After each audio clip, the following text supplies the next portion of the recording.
Hello everyone, welcome back to Tech AI.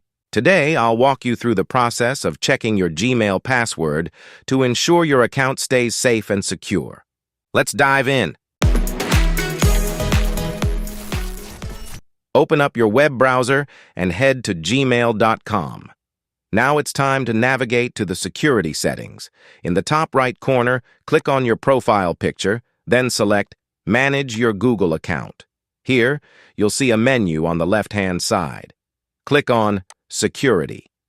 Scroll down until you find the section labeled Signing in to Google. Here, you'll see an option to Password. Click on Password.